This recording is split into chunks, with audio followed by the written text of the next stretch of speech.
regarding Garudhamma 8, there is the question that could you please explain into more details of each of them? Each of the Garudhammas, In terms of Sekhiya, because you said that we can probably categorize Garudhamma as Sekhiya. Yeah. And for instance, number one, in which term, and Okay. number two, Okay, so the question is how can we characterize the Garudhamma and Sekhiyas? How do they relate to the Sekhiyas? Is that what you mean? What is the relationship? The relationship is not a one-to-one relationship where each Garudhamma relates to the Sekhiya rules. That's not really the point. The point is more, as a general principle, what kind of rules they are. Yeah? So they are similar kind of rules to the Sekhiya rules, because they are small, they're minor rules about etiquette, about how we deal with each other. They're cultural rules, essentially. Very similar to the Sekhyas in that sense. But they're even less, in one sense, they're even less serious than the Sekhyas, because in the Sekhyas, if you transgress the Sekhya out of disrespect, there's a dukkata offense, yeah? That's what we find in the Sekhiya rules. But for the Garudhammas, there is no offense at all. It is just a thing that is not supposed to be done, yeah? Something you're supposed to respect and act accordingly. Yeah? So the idea is simply that it is a type of rule similar to the Sekhyas. It's outside. The Sekhyas is in the Patimokkha. Garudhamma not even in the Patimokkha, yeah?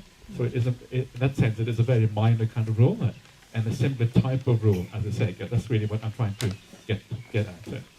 สำหรับบ่ายนี้ก็ท่านหลวงพี่วิชานีก็ได้ถามขอให้ท่านกุมารีอธิบายเกี่ยวกับความเกี่ยวข้องของพระพุทธธรรมแปดกับสิกขิยะซึ่งท่านก็ได้อธิบายว่าจริงๆแล้วทั้งสองอันเนี่ยมีลักษณะที่ไม่ได้เคร่งครัดมากเหมือนปาฏิโมกข์ส่วนที่เหมือนกันก็คือว่าสำหรับสิกขิยะเนี่ยเป็นธรรมเนียมปฏิบัติแล้วบางครั้งเราอาจจะมีการทำผิดแล้วก็ได้แต่ว่าบทมันก็ไม่ได้มีบทลงโทษอะไรที่รุนแรงแต่ว่ามันเยอะมากบางครั้งเราก็อาจจะทำไม่ได้อย่างนั้นแต่ในขณะที่พระพุทธธรรมแปดเนี่ยอยู่ในวิสัยที่เราจะทำได้แล้วก็ทั้งสองอย่างเนี่ยก็ไม่ได้อยู่ในปาฏิโมกข์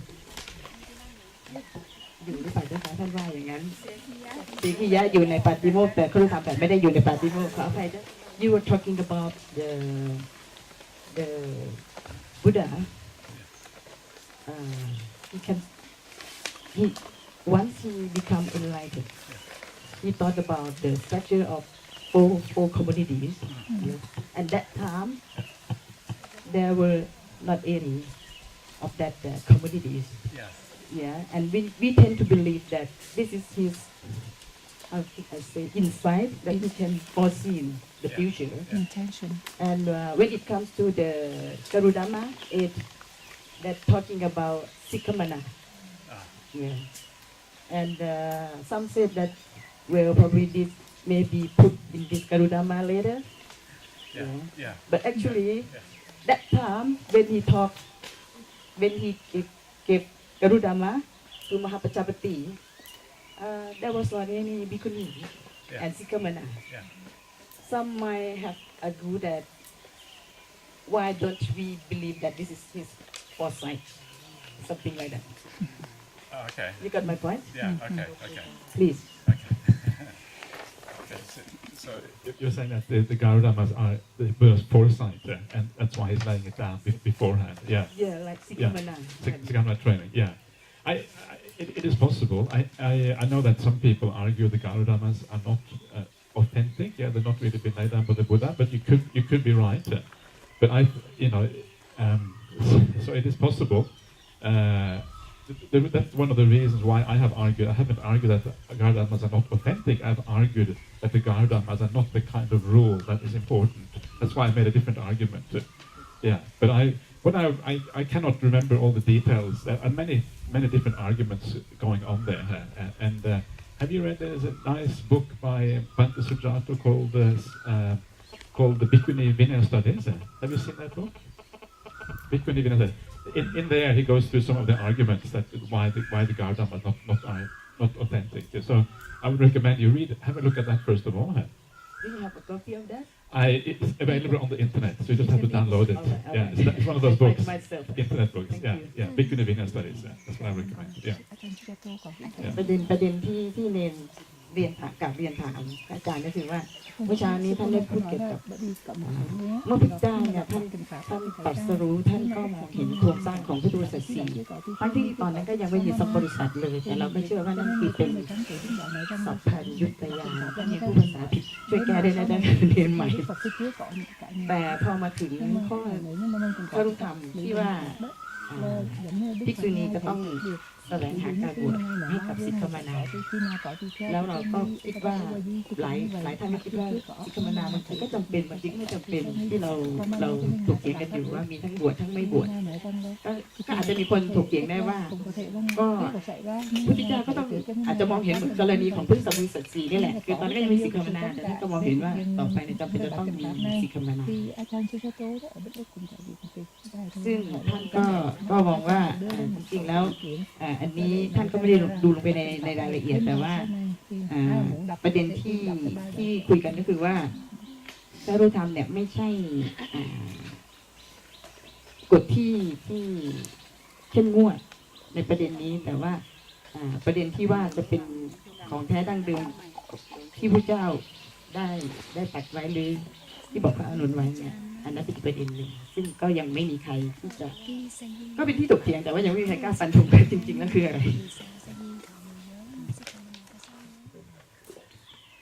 Okay. Anything else anyone wants to add to the discussion? Any other issues? Yes, Venerable. Because it sort of been implied that the foundation of India was dependent upon the nuns accepting to take the Garudhammas. Yeah. So is that a sort of interpretation that's come later? Or, I mean, sometimes that's been presented as if that was a very fundamental point. Yeah. So, I don't know if you have anything.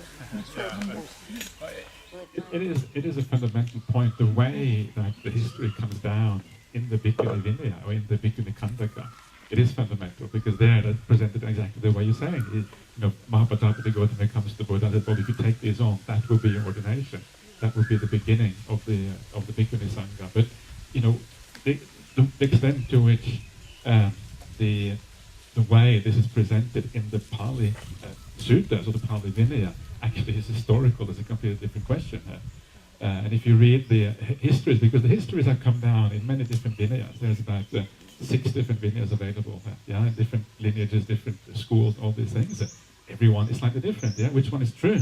And the reality is none of them is probably true, and they all have a little bit of truth to them. So you have to kind of put them all together, kind of jiggle them around, kind of to take out the common denominator of all of them. And that's how you find the historical roots of this. So it really depends what you're searching for. And this is one of the difficult arguments, because one of the arguments that Venerable Analio has been doing, has been studying this in great detail, is 2 different types of argument. One is the historical argument. And for the historical argument, what you have to do is you have to distill the common core of all the various things, try to find out what actually is historical. But from a Theravada point of view, the other Vinyas don't really matter. They're kind of irrelevant, the other Vinyas, because from Theravadnas we have our own Vinaya. So then you have to try to kind of interpret the Theravadan version of things in a way that kind of seems reasonable. There are 2 different approaches here, and both in a sense are valid. And both will depend on the audience that you're talking to and what kind of thing you're trying to achieve. The most powerful argument is when the historical kind of essence, the historical facts or the historical core or whatever you want to call it, when that overlaps with the Pali vision of things, that's when you have a very strong case, because actually both pointing in the same direction. So the question was that sometimes it's implied that the foundation of the Bhikkhuni order was dependent upon Mahapajapati accepting the Garudhammas. So I was just asking what Venerable thought about that as an interpretation. ประเด็นก่อตั้งก็คือว่าพื้นฐานของเรื่องเกี่ยวกับภิกษุณีเนี่ย มักจะไปเกี่ยวข้องกับพระนางมหาปัจฉวดีแต่ทีนี้ก็ได้มีการเถียงกันเกี่ยวกับว่ามันบนหลักฐานของประวัติศาสตร์ที่เป็นหรือว่าของบาลีซึ่งหลวงพ่อก็ได้บอกว่ามันก็อยู่ที่ว่าแต่ละนิกายก็มีเรื่องที่มันไม่เหมือนกันแล้วก็จริงๆแล้วมันก็อยู่กับผู้ฟังด้วยว่าจะดูที่หลักฐานทางประวัติศาสตร์เป็นเรื่องราวของพระนางหัตถบดีหรือว่าจะดูที่ในบาลีเท็กซ์คำสอนขณะที่ของเถรวาทเองก็มีเรื่องราวมีวินัยของตัวเองซึ่งจริงๆแล้วเถรวาทก็คือสำหรับเนรแล้วมีความรู้สึกว่าทุกอย่างที่เกี่ยวกับพระไตรปิฎกเนี่ยมันเหมือนกฎหมายซึ่งมันปิดลงไปแล้วอันนี้ความเห็นส่วนตัวที่ใส่เข้าไปมันไม่สามารถจะเปิดขึ้นมาแก้ไขได้มันขึ้นอยู่กับการแปลความในทีเดียวว่าแต่ละฝ่ายจะแปลความยังไง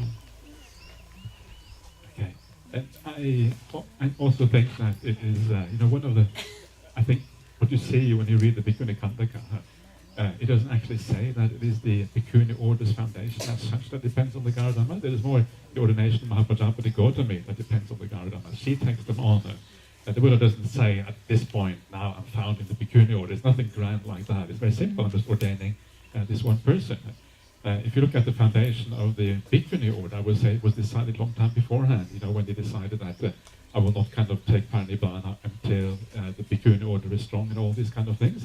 There's also another sutta which I didn't mention, is in the Anguttara Nikaya, where the Buddha has these 4 dreams. You know the 4 dreams, the great dreams. Do you know the 4? Anyone know the sutta? Yeah, the Buddha has the 4 dreams. Yeah, and he has a dream about the kind of the 4. What is it? The 4 type the assemblies. You have the worms with the white heads. I think like something like that. I can't remember the detail. I haven't read this for years. But essentially, it is a dream that foresees the kind of the 4 assemblies later on. So it seems like it all was kind of in train. It was all kind of going to happen regardless, basically, and that this whole Mahapajapati thing is really kind of a bit of a side issue here, and it's kind of just part and parcel for the for getting to the point really here. So, but what is interesting about the Garudhammas also is the very name of the Garudhamma, because the word Garudhamma implies important principle. Yeah, Garu is guru, means heavy, important. Dhamma is like principle or thing. And but the reality that the name kind of is a bit of a sidetrack, because the name seems to imply almost like Sanghadisesa offense. Yeah, Sanghadisesa offense also called Garudhammas in the Vinaya. But actually, when you look at them, there is no offense at all. You don't keep the Garudhammas. There's nothing there, except of course if the Garudhamma is also a Pachitya offense. In that case, it becomes a real offense. But apart from that, there is no offense there. And because there's no offense, these things come across as cultural things that had to be kept because of the Indian culture at the time. They're not actually really all that serious at all. And I think they may very well have been laid down at the beginning precisely because there were no rules. There was nothing going on. Something had to be there for kind of the bhikkhunis to start with. So you start with this. And once these rules then became formalized later on as proper ordination procedures, as Pachitya rules, all these kind of things, then the Garudhammas became a bit of a sideshow and weren't really important anymore. That's how I would certainly I look at that. Sorry, speaking too long. Just try to conclude. สำหรับพระรูปธรรม 8 ที่เป็นเรื่องที่ถกเถียงกันเพราะว่าเป็นเหมือนกับการให้การบวชพระนางมหาปัจฉวดีรูปเดียวทีนี้จริงๆแล้วเนี่ยชื่อคำว่าพระรูปธรรม 8 นี่ก็อาจจะทำให้เราเข้าใจอาจจะเข้าใจไปได้หลายอย่างนี่คือว่าคารุแปลว่าหนักคือเหมือนกับว่าถ้าไม่ทำอันนี้แล้วเนี่ยจะผิดกฎอย่างหนักซึ่งเมื่อกี้ท่านก็กล่าวถึงสังฆาทิเศษซึ่งท่านก็บอกว่าจริงๆแล้วอาจจะไม่ได้มีความเกี่ยวข้องกับตรงนี้ก็ได้ถ้าสมมติเราไม่ได้ปฏิบัติตามคารุธรรม 8อันนี้ไม่ทราบว่าหลวงพี่ที่เป็นภิกษุณีช่วยเพิ่มเติมได้ไหมอันนี้ก็เป็นประเด็นที่ท่านยกขึ้นมาว่ามันเหมือนกับว่าหลายคนเริ่มให้ความสำคัญกับคารุธรรม 8เพราะความที่ในคารุธรรม 8เขียนไว้ว่าจะต้องปฏิบัติไปตลอดชีวิตแต่จริงๆแล้วบทลงโทษก็ไม่ได้ไปเกี่ยวข้องกับความหนักของที่พระแม่นานางขอบวชเนี่ยนะคะก็เลยเหมือนกับว่าตอนนั้นเนี่ยไม่มีพระวินัยไม่มีสิกขาบทอะไรต่างๆเลยก็เลยเหมือนกับบทกฎระเบียบขั้นแรกเลยก่อนที่จะมีอะไรขึ้นมาก็ต้องตั้งอะไรขึ้นมาเป็นเฟรมเวิร์กเป็นภาพแรกซะก่อนแบบนั้นเป็นลักษณะแบบนั้นมากกว่าคือพอขอบวชปุ๊บ ก็เหมือนกับตั้งกฎขึ้นมาคร่าวๆ8 ข้อ I'm just wondering whether any patimokkha or the rule of a bhikkhuni that related to Garudhamma. Maybe it's not maybe 1-to-1, but it might be elaborate in some other rules. Okay, I don't think so. I think Garudhamma 1 and Garudhamma 8, not in the Patimokkha. Yeah. So the rest of the Garudhammas, I don't think so. And to me, those are the most kind of unbalanced of the Garudhammas, perhaps. Yeah.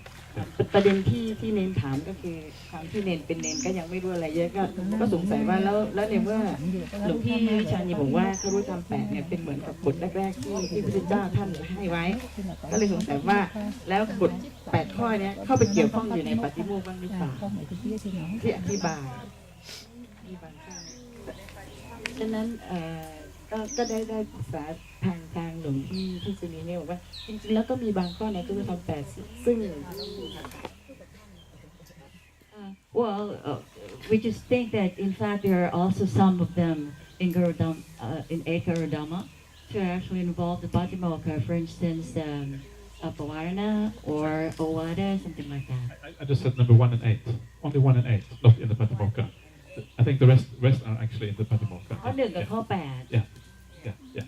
Only 1 and 8. Yeah. ข้อ 1 กับ 8 ไม่อยู่แล้วที่เหลืออยู่ Yeah. One of the interesting things as well is that when you look at many of the rules in the Vinaya, some of the rules were actually started because the nuns were actually complaining about the monks. Yeah.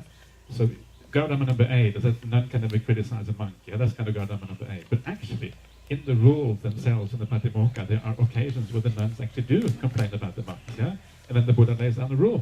So obviously, it's not a problem. It's not a problem. So there seems to be a discrepancy there between Garudhamma 8 and actually what happened in reality on the ground. So, do you understand what I mean? Yeah? Right. Yeah.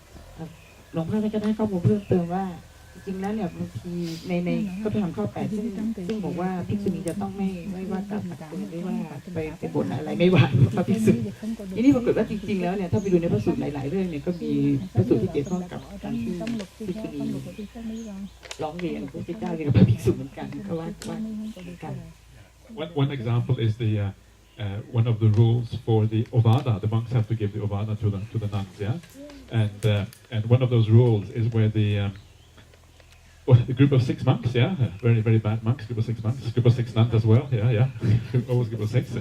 They decide we're going to give the ovada to the nuns, yeah. And then afterwards, the nuns, they give the ovada, they talk for about a few minutes, and afterwards they just talk about all tirachana gata, you know, yeah, animal talk, yeah.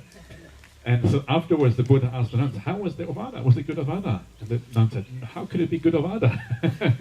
And then they complain about the group of 6, and then the Buddha lays down the rule that you have to be agreed upon by the Sangha to be able to actually give ovada. That's one example where the nuns complain about the monks, yeah, and no problem. Actually, it's not only of no problem. The Buddha lays down a rule on that basis, yeah.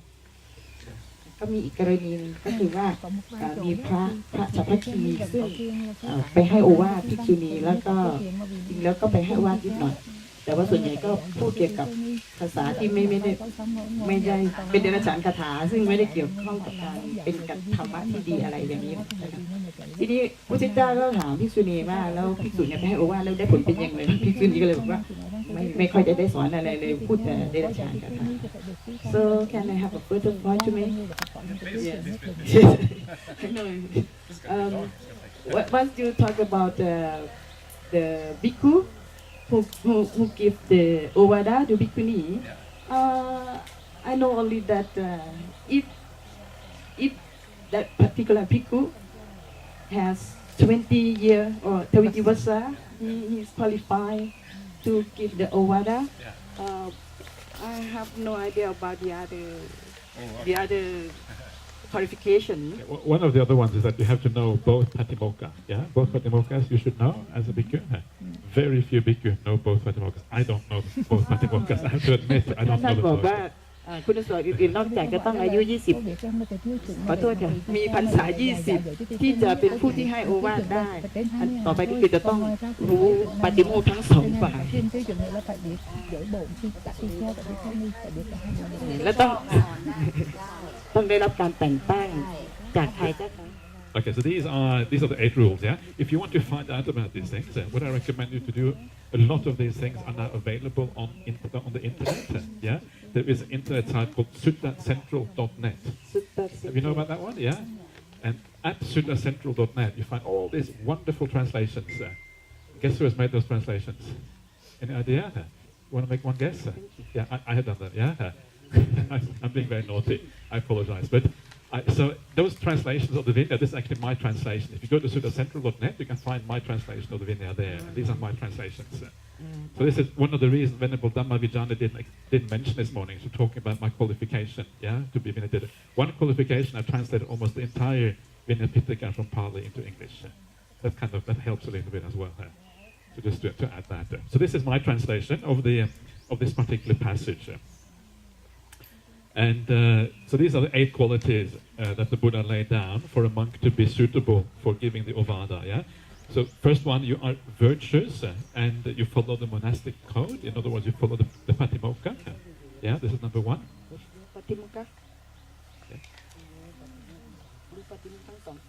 Yeah. And also you have good conduct. You associate with the right people. You see the danger in the slightest fault. The standard kind of formula for the Patimokkha Sila, to keep in the Patimokkha Sila. รู้อาบัติรู้จักอาบัติต่างๆมีความประพฤติดี nên là vi phạm vi phạm các cội thi khéo mà có thể giáo dạy thi không ni. Thứ nhất là vì đó phải có đức hạnh, phải giữ giới trong sạch. Okay. Number 2, you have learned much and you have retained and accumulated what you have learned. Those teachings that are good in the beginning, good in the middle, good in the end, with the right meaning and right phrasing. This is a standard exposition of that you find in the gradual training. You have learned much of those teachings, retained them in mind, recited them, mentally investigated them, and penetrated them by view, which basically means that you have ต้องเข้าใจ insight. พระสูตรและพระธรรมต่างๆอย่างลึกซึ้ง Yeah, that's number 2. And number 3 is that you have properly learned both ข้อ patimokkha's, 3นี้ต้องเรียนรู้ทั้ง2ปาฏิโมกข์ well analyzed them, แล้วเขาเข้าใจได้ดีแล้วก็สามารถที่จะวิเคราะห์ได้ thoroughly mastered them, เป็นผู้ที่มีความชำนิชำนาญในเรื่องของพระปาฏิโมกข์ทั้งสอง investigated them in terms of their rules and exposition. มีความสามารถในการวิเคราะห์ That's only one point, yeah? ของพระปาฏิโมกข์ Yeah. Number 4, ข้อ 4 นะคะ you're supposed to be a good speaker and have a good voice. ต้องพูดได้เก่งแล้วก็มีเสียงเพราะ You're supposed to be generally liked by and ต้อง pleasing คิ to ด the ดี nuns. จะต้องชอบ You have to be able to instruct the nuns.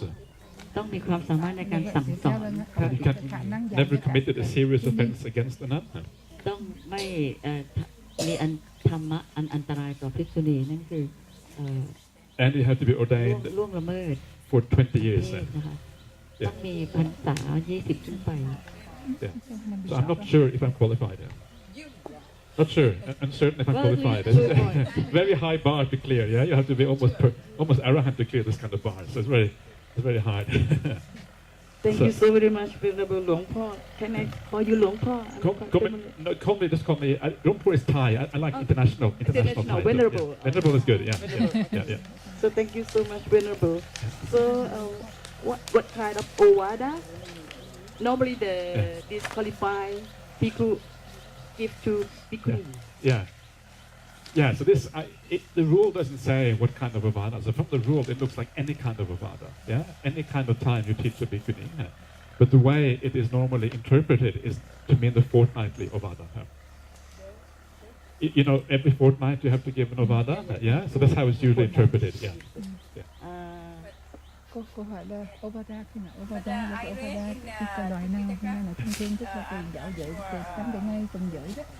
Participated the Ovada has to be about 8 Garudhamma. Yeah. Okay.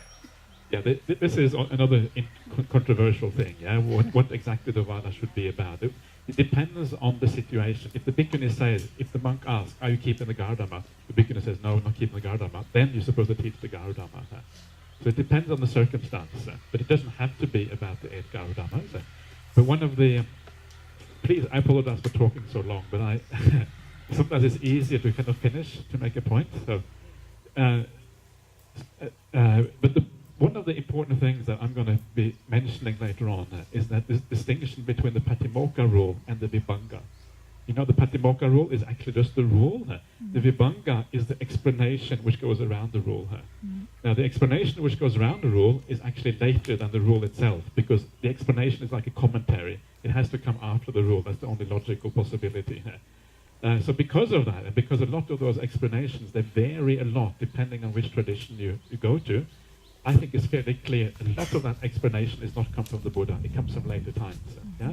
And it's in the explanation, it's in the Vibhanga. That's where it says it's Garudhamma. It does not say that in the Patimokkha rule.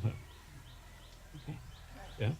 คือเมื่อกี้นี้ท่านปุณสิริเนี่ยท่านถามว่าได้อ่านในพระไตรปิฎกเนี่ยนะคะที่บอกว่าในการให้โอวาทเนี่ยคือการให้โอวาทเฉพาะคฤหัสถ์ธรรม 8เท่านั้นซึ่งท่านก็อธิบายว่าจริงๆแล้วเนี่ยมันคือตอนที่เริ่มให้โอวาทเนี่ยพระภิกษุท่านก็จะถามก่อนว่าภิกษุณีเนี่ยได้รักษาคฤหัสถ์ธรรม 8หรือเปล่าและถ้าเกิดว่าไม่ได้รักษาคฤหัสถ์ธรรม 8เนี่ยท่านก็จะการให้โอวาทก็คือการให้คฤหัสถ์ธรรม 8แต่ถ้าเกิดว่ารักษาคฤหัสถ์ธรรม 8แล้วเนี่ยการให้โอวาทนี่ก็จะเป็นเรื่องอื่นๆแล้วทีนี้ท่านก็อธิบายว่าในพระสูตรอันนี้ในพระวินัยข้อนี้ที่จริงแล้วมันก็เป็นที่ถกเถียงกันอยู่เหมือนกันเพราะว่าตัวข้อพระวินัยเองจริงๆแท้ๆเนี่ยมันเป็นคนละความหมายกันกับบทวิพังค์ซึ่งบทวิพังค์นี่จะเขียนขยายอธิบายว่ากฎข้อนี้เนี่ยมันหมายถึงอะไรบ้างแล้วที่อธิบายว่าคือการให้โอวาทเนี่ยคือการให้คฤหัสถ์ธรรม 8เนี่ยมันมีมาในบทวิพังค์ซึ่งวิพังค์เนี่ยเป็นข้อคำอธิบายซึ่งเขียนขึ้นมาสมัยหลังนะคะคือเป็นสิ่งที่อัตถกถาเขียนขึ้นนะคะในวิพังค์ I was very surprised because when I got the questions from you, Venerable Dhammavidini, there was no question about the Garudhammas. I was very surprised there. But now all the questions are coming instead. Okay, so that's good. So we kind of get it sorted out there. That's why we ask now. Now, okay. No, that's good because this is kind of the point of this. That's great to have the opportunity here. So, okay. Anything else about? I have two questions, Venerable. The first one is that in the Garudhamma, there is the rule that the bhikkhuni cannot criticize the bhikkhus. But is it also meaning that the bhikkhunis cannot teach the Dhamma to the bhikkhus? I think the bhikkhunis can definitely teach Dhamma to bhikkhus. I don't think there's any problem with that at all. I don't think there's anything to do with criticism. I also think bhikkhunis can criticize bhikkhus. I think there's no problem. I think they can. I think there's something, because that's what I was saying before, yeah? That actually you see that in some of the rules. The bhikkhunis criticize the monks, and then the Buddha lays down the rule, yeah? So it must be okay. There's something very strange about that Garudhamma. I don't know, if that was laid down at the beginning, it doesn't match, it doesn't work. Yeah. You know, formerly in Vietnam, at Vietnam Buddhist University, so they said because of Garudhamma, bhikkhunis cannot teach the bhikkhus. Oh, really? But upasika can teach.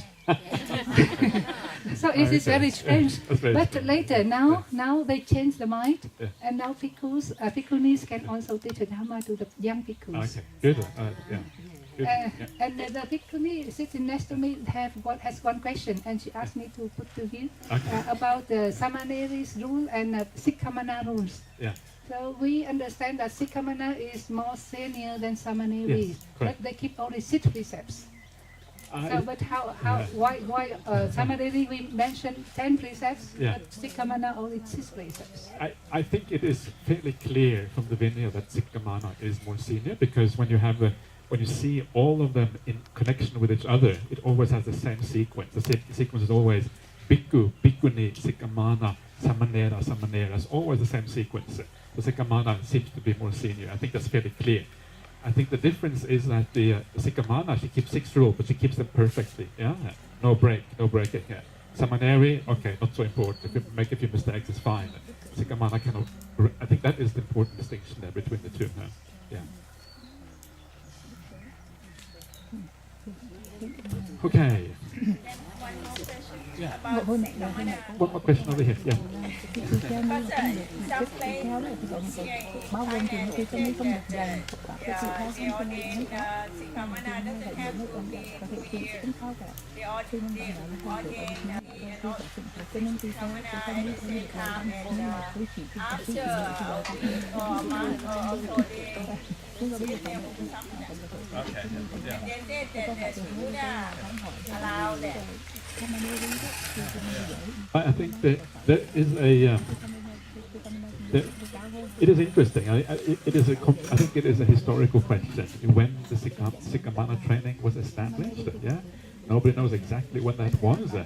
In one of the Garudhammas, you should only ordain someone who has trained in the 6 precepts for 2 years. That's what it says in the Garudhamma.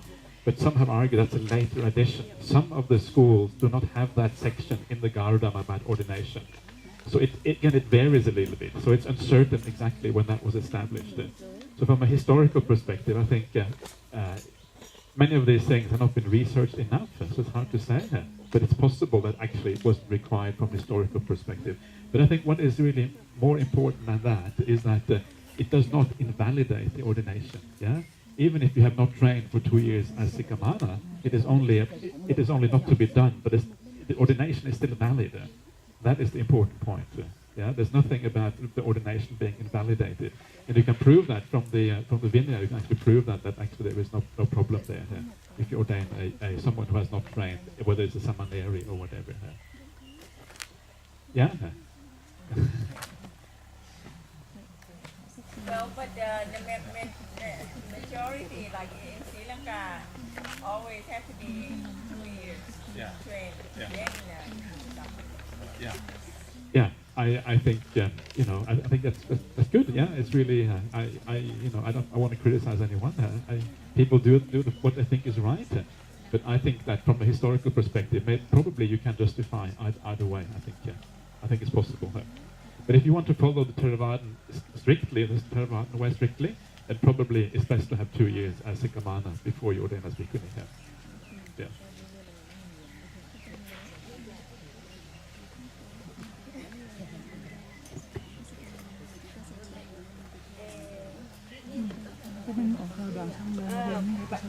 บางที่เนี่ยเขาบวช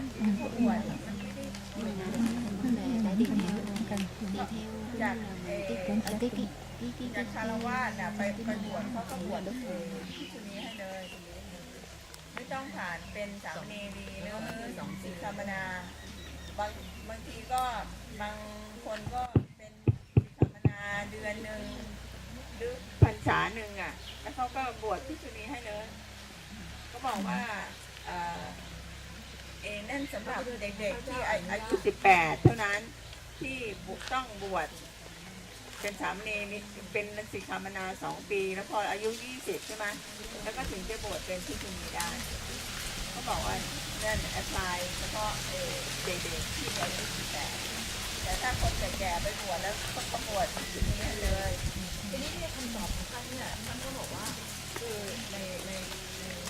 ในเรื่องของสิกขามานา2 ปีนี้เนี่ยมันเป็นเรื่องของประวัติศาสตร์มากกว่ารายละเอียดเพราะว่าถ้าดูจากในพระไตรปิฎกฉบับภาษาอื่นๆเนี่ยนะคะข้อนี้ไม่มีในพระพุทธธรรม8มีแต่ในของบาลีพระไตรปิฎกบาลีเท่านั้นทีนี้ในดังนั้นเนี่ยไอ้ข้อนี้เนี่ยท่านก็บอกว่าประเด็นที่สำคัญเนี่ยเราน่าจะมองถึงประเด็นที่ว่าไม่ว่าจะเป็น2 ปีหรือว่าเป็นปี1หรืออะไรเนี่ยแต่ถ้าเวลาที่เราในการที่เกิดการบวชอุปสมบทขึ้นมาแล้วเนี่ยอุปสมบทนั้นก็ถูกต้องนะคะอันนั้นคือเรื่องที่สำคัญกว่าท่านมองในลักษณะอย่างนั้นแต่ทีนี้ท่านทูลสิริก็บอกว่าแต่ว่าในศรีลังกาเนี่ยก็จะค่อนข้างจะเขาเรียกว่าอะไรก็จะทำตามพระวินัยเนี่ยค่ะว่า2 ปีซึ่งท่านก็บอกว่าในกรณีที่ถ้าทำตามเนี่ยมันก็ดีกว่าอยู่แล้วเนาะ Can I make small argument. Oh, arguments, okay. Yeah. Because when I heard of this, we probably don't need to be 2 years kamana, but it depends where you live. If I were in Australia, probably that's not a big problem, right? But if I am now in Thailand, this is very, how could I say, very critical issue, because people would ask you, have you been a Sikh for 2 years before? And then how could we answer that? And they are expecting that you have to. Yeah. Yeah, I understand. I think it's, I'm not telling you what you should do. Yeah, it's really up to you to do what you think is appropriate and right. I'm just giving you different points of view, different points of argument. So there's nothing wrong with being Sikhamana for 2 years. So if you think that's better, no problem, of course. I'm just saying that there may be a different way of looking at it as well. There may be a different possibility, different viewpoint on these things. So I'm just giving you different kind of options. So, but it's, in the end, you have to decide what you think is appropriate in your situation. Yeah.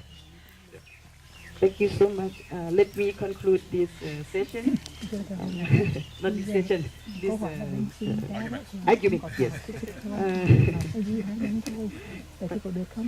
ประเด็นที่พูดคุยกันก็คือเรื่องว่าสามเณรีกับสิกขมานาว่าตำแหน่งที่เวลาเนี่ยใครอาวุโสกว่ากันท่านก็บอกว่าจริงๆแล้วเนี่ยเวลาที่นั่งอยู่ก็จะเป็นภิกษุภิกษุณีสามเณรสิกขมานาแล้วก็เป็นสามเณรีเพราะฉะนั้นสิกขมานาเนี่ยก็น่าจะมีอาวุโสมากกว่าแล้วก็ประเด็นที่ว่าแล้วทำไมสิกขมานาถือแค่ศีล 6แล้วสามเณรีถือศีล 10จริงๆแล้วเนี่ยสามเณรีถือดีจังเลยเพราะฉะนั้นพวกเราก็คงไม่ต้องบวชแล้วแหละสิกขมานาที่สามเณรี2 ปีถ้าข้อมูลเป็นอย่างนี้แต่ว่าสถานการณ์แต่ละประเทศนี่ไม่เหมือนกันถ้าสมมติเราอยู่ในออสเตรเลียเนี่ยการไม่บวชสามเณรีอาจจะไม่ได้มีปัญหามากนักในขณะที่เราอยู่ในประเทศไทยเนี่ยซึ่งภิกษุณีเป็นที่เพ่งเล็งพอสมควรการที่เราไม่ได้บวชสิกขมานาแล้ววันหนึ่งภิกษุมาถามว่าคุณได้บวชสิกขมานา2 ปีก่อนบวชภิกษุณีหรือเปล่าแล้วเราจะตอบท่านว่าอย่างไร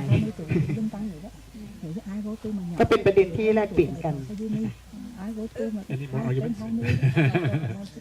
There should be 2 kinds of sikhamana, one from the lay women and one from the seminary. Is that right? 2 kinds of sikhamana. No, I think it is the. I think it would be the same thing. I think you're the same type of sikhamana. You just have to get the samuti from the Bhikkhuni Sangha, and once you have the Sikha Samuti, which is the Samuti for training, you are a Sikhamana. Yes, but then that woman is lay person, and is not. She doesn't have any Baba job before. Right? Okay. This is the one. There seems to be Sikhamana who are lay women married, and once the Gihikata Maha Sikhamana. Okay, yeah. กำลังจะถามว่าสิกขมานาเนี่ยมี2 ประเภทใช่ไหมมีประเภทที่เป็นคฤหัสถ์เนี่ยมาแล้วก็มาขอศีลสิกขมานาเนี่ย6 ข้อกับผู้ที่บรรพชาเป็นสามเณรีเนี่ยมาเป็นสิกขมานาก็ต้องมี2 แบบนี้ใช่หรือเปล่า I don't know. I don't think I can't see that there isn't a difference. I think it's the same thing. I think personally, I think it's the same principle. I think that even if you are a Sikhamana, you are in that situation. Maybe you mean the difference is that one practices the 6 precept, one practices the 10. Is that what you mean? Is that the distinction, or I'm not sure what the difference is. Yeah. ในมุมมองของท่านนะท่านว่าเหมือนกัน Let's wait with this question. Let me clarify her point. Yeah. Her point is that do we have 2 kinds of sikhamana? Yeah. The first one is immediately from lay woman, and then she pronounced as a sikhamana. Yeah. And then the other one is from seminary first, and then pronounced as a sikhamana. Sikhamana. Yeah. Sure. I understand, but I'm just trying to think what the difference might be in practical terms. Maybe the difference is that if you come from a lay woman, is that you don't have the 10 precepts. You only have 6 then, because you don't have the other ones. Whereas if you are from seminary, you have 10 precepts plus the 6. Yeah. Okay. There's nothing about this in the canon. This is maybe found in the commentaries. They have something called, I think in the commentaries there's something called the Maha Sikhamana or whatever. Yeah. but this is not found in the canon anywhere. So I think it's just irrelevant. Yeah. It was funny when I came into Thailand yesterday here. I didn't know the name of your monastery here. Yeah, and when you come, because I didn't know your name, I had to write this little card out, fill in this kind of arrival card. I didn't know what to say, so I put what Dhamma Vinaya Uttaitani. That's what I put there, and no problem. Yeah, straight through. No worries at all. So it doesn't matter what you put there. Put whatever you like. That was quite. So as long as they see a pile of name, they're very happy, probably. Yeah. Anyway.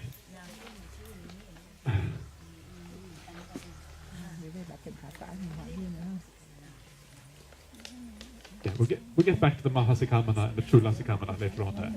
Yeah. Is there a Chula Sikamana as well? If there's Mahasikama, there must be a Chula Sikamana as well, I think. Yeah. Is there a Chula Sikamana? Yeah. Mahasikama. Yeah, must be. I have no idea.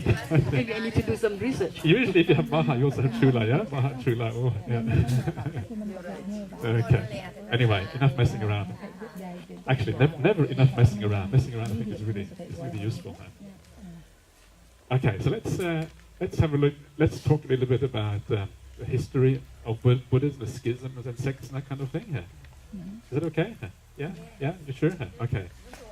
Yeah. So to start off the topic about sects and schisms and to look at the various, the various schools of Buddhism, how they originated, all of that. I always think it's very useful to start out with the suttas to see what the Buddha had to say about this. สำหรับต่อไปนี้ท่านก็จะได้พูดถึงเรื่องของประวัติของพุทธศาสนาและก็การแตกออกเป็นนิกายในภายหลัง Cho nên là đây là sự phân phải, sự chia rẽ rồi để chia ra các cái phân phải khác nhau. And the suttas, a good place to start to look at the history of Buddhism and how the Buddha talks about, the inheritance that he passes on to the Sangha, the Bhikkhu Sangha, the Bhikkhuni Sangha, is always to start with the Mahaparinibbana Sutta, Digha Nikaya 16, because this sutta this is where the Buddha lays down his legacy, where he lays down how the monastic and also the lay community are supposed to practice after he passes away. ก็สำหรับพระสูตรซึ่งเกี่ยวข้องกับสิ่งที่หลังจากที่เจ้าปรินิพพานไปแล้วเนี่ยพุทธประเสริฐสี่จะปฏิบัติตามอย่างไรก็คือในมหาปรินิพพานสูตร So not only the Mahaparinibbana Sutta is actually very interesting for a large number of reasons. There's a lot of interesting material in there. One is the fact that the Buddha defines what the Dhamma is, what the Vinaya is, and these kind of things. Another thing which is very interesting about it, and why I like it so much, is because it has quite a lot of historical information. Yeah, it talks about the Rajagaha, it talks about the King Ajatasattu wanting to invade the Vajjian Republic. It talks about how Pataliputra is about to become a large capital of the Magadhan Empire, and all of these kind of things. And this is very interesting, and I would really recommend you to read about this if you have the opportunity, and then compare that information with the historical information that we actually have, and that's actually quite interesting. สำหรับมหาปรินิพพานสูตรเป็นพระสูตรซึ่งมีความสำคัญมากเพราะว่าเป็นพระสูตรซึ่งพระพุทธเจ้าได้พูดถึงพระธรรมกับพระวินัยอย่างชัดเจนแล้วก็มีอะไรหลายอย่างที่น่าสนใจเกี่ยวกับพระสูตรนี้เนื่องจากเกี่ยวข้องกับประวัติศาสตร์ของราชคือพระเจ้าอาชาศัตรูแล้วก็เมืองปัตตานีแล้วก็เหตุการณ์ที่เกิดขึ้น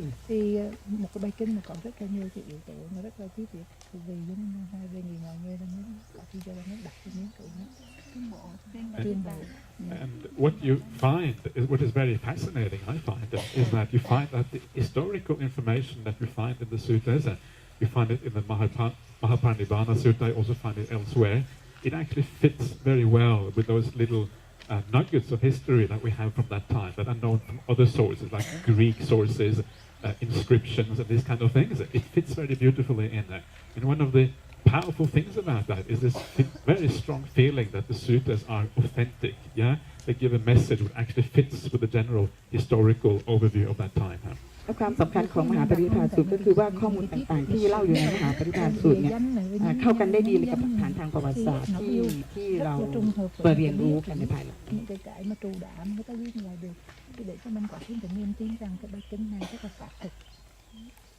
The And if you want to read a bit more about that, there's lots of nice books about the history of Buddhism, but this is one of the arguments that also Bhante Sujato and myself also made in this book called The Authenticity of the Early Buddhist Texts. It's available on the internet. You can download it if you're interested. But it's quite it gives a nice overview of these kind of arguments. สำหรับท่านที่สนใจเรื่องเกี่ยวกับมหาปรินิพพานสูตรเนี่ยท่านมีเขียนหนังสือเล่มหนึ่งชื่อ Authentic of the Tipitaka ไม่ใช่นี่เป็นภาษาไทยก็สามารถดาวน์โหลดได้แล้วก็ก่อนที่จะลืมอีกนิดนึงก็คือท่านบอกว่าแหล่งข้อมูลดีๆที่เราสามารถไปดาวน์โหลดมาได้ก็ชื่อเว็บไซต์ชื่อ suttacentral.net No, it's not there. Not there. Not there. No, you have to actually You Google. need to put the keyword of the name of your book, right?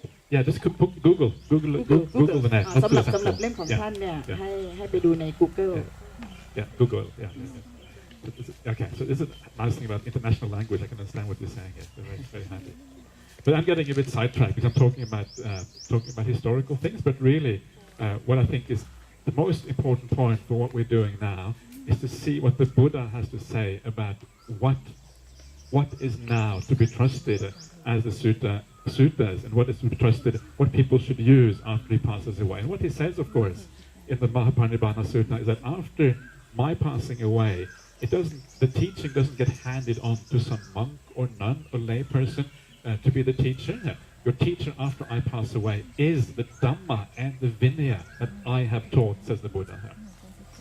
สิ่งที่สำคัญที่สุดในมหาปริญญาธรรมสูตรก็คือว่าพระพุทธเจ้าท่านได้บอกว่าหลังจากที่ท่านปรินิพพานไปแล้วเนี่ยคำสอนของท่านเนี่ยไม่ได้ไปอยู่ที่ภิกษุภิกษุณีอุบาสกอุบาสิกาแต่อยู่ที่ให้ถือพระธรรมและพระวินัยพระธรรมจะเป็นศาสดาของท่าน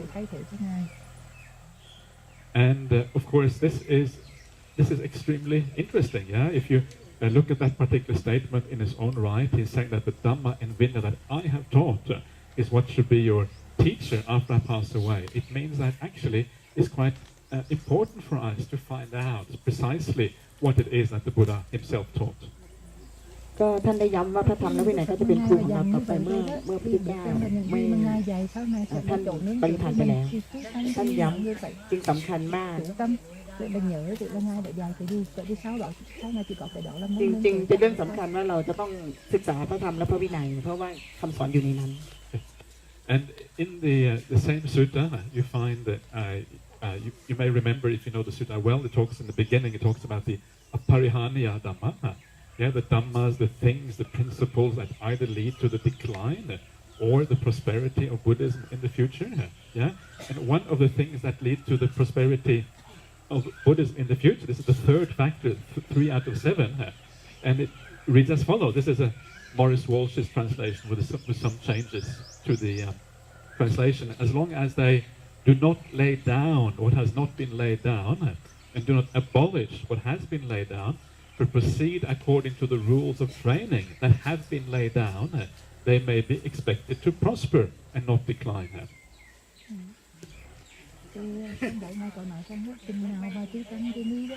คือที่ท่านกล่าวในปรินิพพานสูตรเนี่ยมีเรื่องของอปริหานิยธรรม7ซึ่งข้อ3ใน7ข้อเนี่ยพูดถึงเรื่องของการที่ถ้าไม่เปลี่ยนมีการเปลี่ยนแปลงสิ่งที่พระพุทธเจ้าเนี่ยบัญญัติไว้แล้วหรือว่าบัญญัติไม่บัญญัติสิ่งที่ไม่ได้จัดไว้ข้อนั้นก็จะทำให้พุทธศาสนาเนี่ยไม่เสื่อมYeah, so and this is again, it's really when you think about what this means, actually it's incredibly significant because here the Buddha is saying that if you want Buddhism to prosper as a religion in our world, as a philosophy in our world, the way you have to do that is to go back to the word of the Buddha, yeah, not follow the rules that are laid down in the commentaries laid down after the Buddha's time, but go back to those things that the Buddha taught, and then there is then you're actually increasing the chances of the prosperity of Buddhism in the future.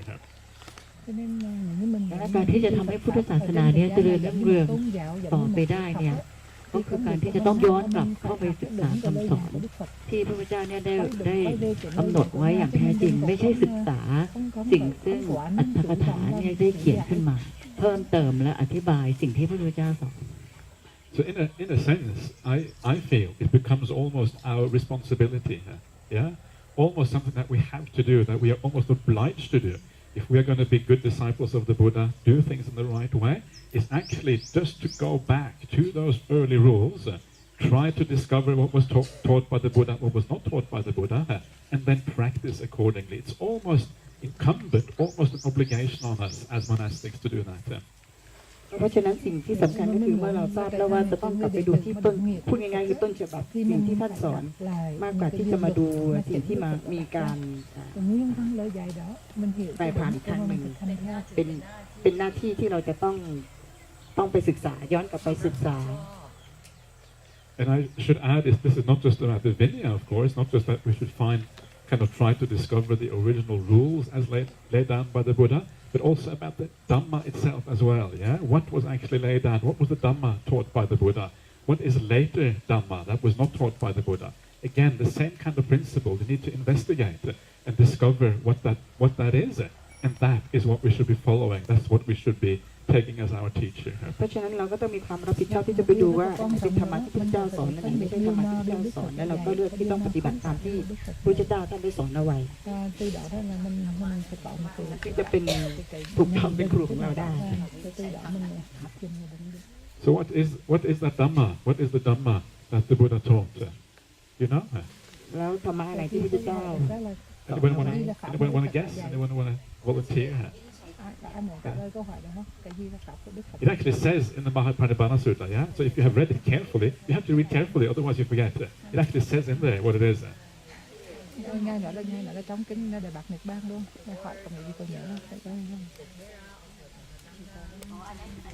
Okay. You're talking about the four great standards, yeah? Talking about the four great standards. Yeah. That's there, yes, it's there. Yeah. Yeah. Yeah.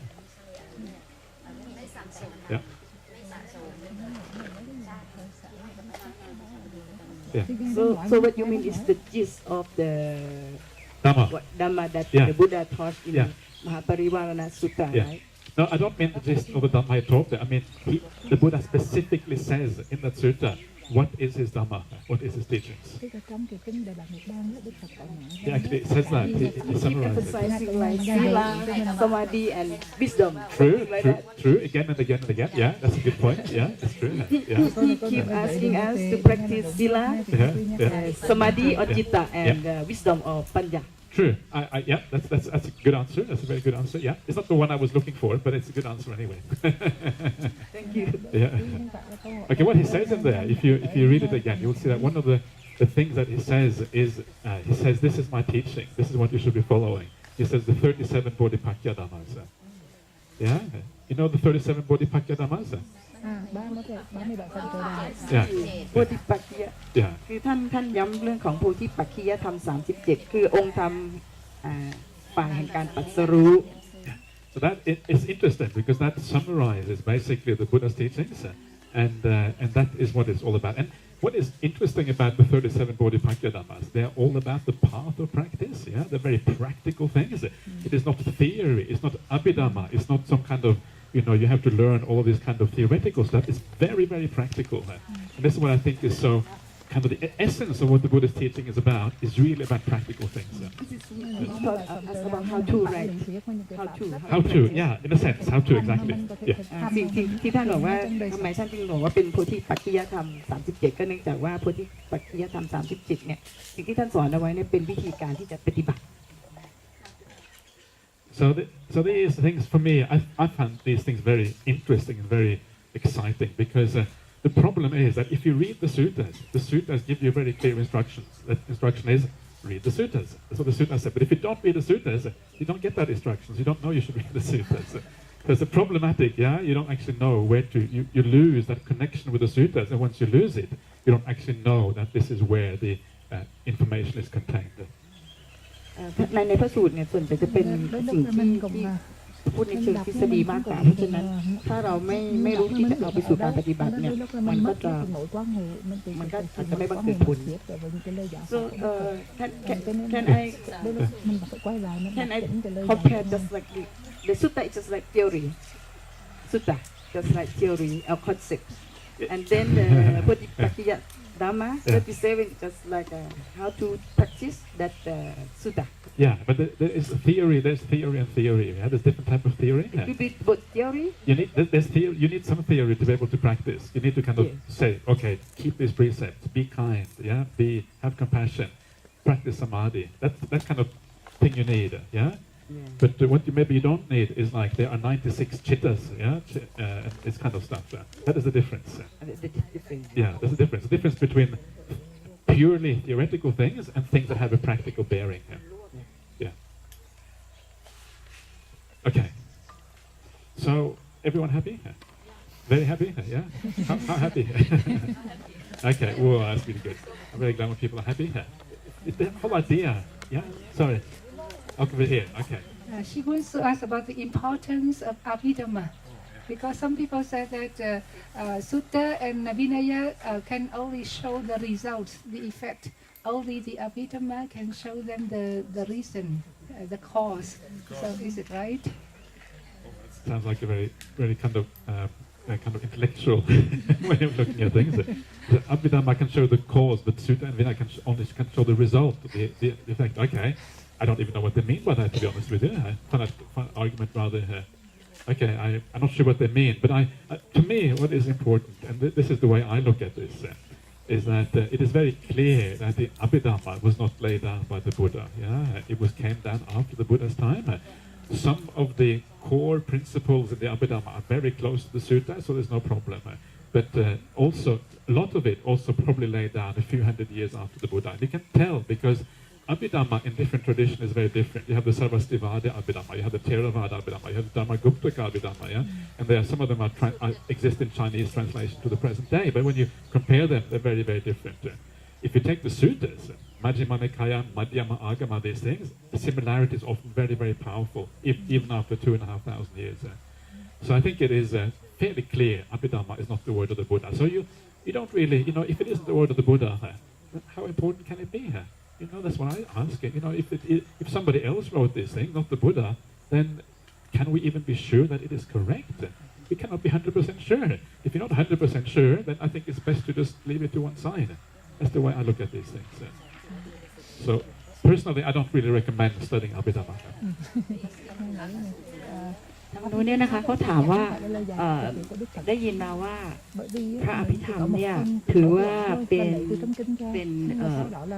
หนทางเป็นเหตุส่วนเรื่องของพระสูตรแล้วก็นั่นแหละเป็นผลนะคะดังนั้นพระอภิธรรมเนี่ยจะสำคัญกว่าซึ่งท่านก็บอกว่าจริงๆแล้วเนี่ยพระอภิธรรมเนี่ยเป็นสิ่งที่เขียนขึ้นมาในสมัยหลังนะคะไม่ใช่เป็นคำสอนของไม่ใช่เป็นคำพูดของพระพุทธเจ้าไม่ใช่พุทธพจน์แล้วก็ในแง่ของพระอภิธรรมแล้วเนี่ยในหลายนิกายเนี่ยก็ไม่เหมือนกันดังนั้นถ้าเป็นพุทธพจน์จริงๆแล้วเนี่ยเวลาที่เราเช็คเนี่ยในมัชฌิมานิกายหรืออะไรต่างๆเนี่ยมันจะเหมือนกันแทบจะทั้งหมดไม่ว่าจะเป็นพระไตรปิฎกฉบับของนิกายไหนๆก็จะเหมือนกันอันนั้นเนี่ยเราจะแน่ใจได้ว่าเป็นพุทธพจน์แน่ๆแต่ไม่ใช่อภิธรรมทีนี้ดังนั้นเนี่ยถ้าเราจะมองอภิธรรมเนี่ยก็อยากจะให้เรามองว่าในเมื่อมันถ้าเราไม่แน่ใจแล้วนะว่ามันไม่ใช่คำพูดของพระพุทธเจ้าเนี่ยนะเราคิดว่าเราควรจะยึดไว้หรือเราจะเอาไว้ข้างๆไว้ก่อน What is so interesting when you read the suttas is how many people actually got enlightened and awakened at the time of the Buddha. Yeah, very simple teachings, and suddenly lots of people become awakened. And the more Abhidhamma you have, the less people seem to become awakened. Yeah, isn't that true? In the present day, lots of Abhidhamma everywhere, but how many people actually arahants these days? Not that many. Yeah, and this is the problem. So it seems to me that there is an inversely proportional relationship between the number of how much Abhidhamma you have and how many awakened beings you have. I shouldn't actually put that on the shoulders of the Abhidhamma. Everything has many factors, obviously, but I don't think the Abhidhamma has made any positive contribution. If anything, I think it has made a negative contribution by making us too philosophical, too much in our head rather than actually in the practice of things. I apologize for offending anyone if I do have, but that's my personal view. ท่านบอกว่าถ้าจะมองแล้วเนี่ยในเรื่องของการศึกษาพระสูตรเนี่ยจะเป็นคำพูดที่ง่ายๆแล้วเข้าใจได้ง่ายแล้วมองดูสิว่าสมัยก่อนเนี่ยพระสูตรและคำสอนที่ง่ายๆเนี่ยดูจำนวนพระอรหันต์เนี่ยมีตั้งเยอะตั้งแยะและในสมัยนี้ที่พระธรรมเนี่ยเฟื่องฟูเป็นการสอนมากมาย จำนวนพระอรหันต์เนี่ยน้อยลงใช่ไหมแล้วก็ความเข้าใจเกี่ยวกับอริยธรรมนั่นก็ยากมากเป็นเรื่องของปรัชญาเรื่องอะไรเนี้ยเยอะแยะมากมายก็จะยากขึ้นมันตรงกันข้ามกับคำที่ง่ายๆที่เปิดของเหมือนเปิดของ